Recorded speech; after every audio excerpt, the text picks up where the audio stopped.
ಎಲ್ಲರಿಗೂ ನಮಸ್ಕಾರ. ಕಲಬುರಗಿ ಜಿಲ್ಲೆದಾಗೆ ಇದ್ದೀನಿ ಈಗ ನಾನು. ಇದು ಏನು ನೋಡ್ಲತ್ತಿರಲ್ಲ, ಇದು ಕೋಟೆ. ಈ ಕೋಟೆ ಇಲ್ಲಿ ನೋಡ್ರಿ, ಫುಲ್ಲು ಈ ಕೋಟೆ ಎದುರಿದ್ದೀನಿ. ಇಲ್ಲಿ ಸ್ಟೇಟ್ ನೋಡ್ರಿ, ಇದು ಸಂಗಮ್ ತ್ರಿವೇಣಿ ಟಾಕೀಸ್ಲಿಂದ ಬರೋ ರೋಡು. ಈ ಕಡೆ ಒಂದು ಮಹಲ್ ಅದ, ಆ ಮಹಲ್ನಿಂದ ಬರೋ ರೋಡು. ನೀವು ಇದು ಏನು ರೋಡ್ ನೋಡ್ಲತ್ತಿರಲ್ಲ, ಇದು ಮಾರ್ಕೆಟ್ಲಿಂತ ಬರ್ತೀವಿ. ಮತ್ತು ಇಲ್ಲಿ ಕಾರ್ ಸ್ಟ್ಯಾಂಡ್ ಅದ, ಅಲ್ಲಿಂದ ಬರೋವಂಥ ರೋಡು. ಇಲ್ಲಿ ನೋಡ್ರಿ, ಒಂದು ತೆಗ್ಗು ತೋಡು ಹಂಗೆ ಬಿಟ್ಟಾರ. ಟೂ ವೀಲರ್ದವ್ರಿಗೆ ಭಾಳ ತೊಂದರೆ ಆಗ್ಲತ್ತದ.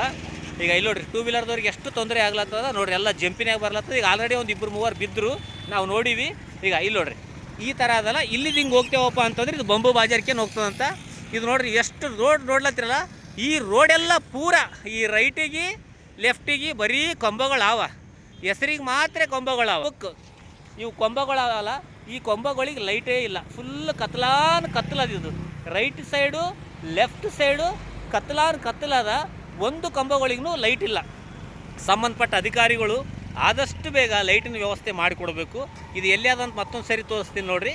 ಈಗ ನನ್ನಿಂದ ಆದಲ್ಲ, ಈಗ ಇದು ಕೋಟೆಗೆ ಹೋಗುವ ರಸ್ತೆ. ಇದು ಕೋಟೆಗೆ ಹೋಗ್ತೀವಿ. ಮುಂದೆ ಏನು ನೋಡ್ತೀರಲ್ಲ, ಸಂಗಮ್ ತ್ರಿವೇಣಿ ಟಾಕೀಸ್ಲಿಂದ ಬರ್ತೀವಿ. ಈ ಕಡೆ ಮಹಲ್ನಿಂದ ಬರ್ತೀವಿ. ಈ ಕಡೆ ಕಾರು ಸ್ಟ್ಯಾಂಡ್ ಅದ, ಮತ್ತು ಇದು ಕೋಟೆ ಅದ ನೋಡ್ರಿ.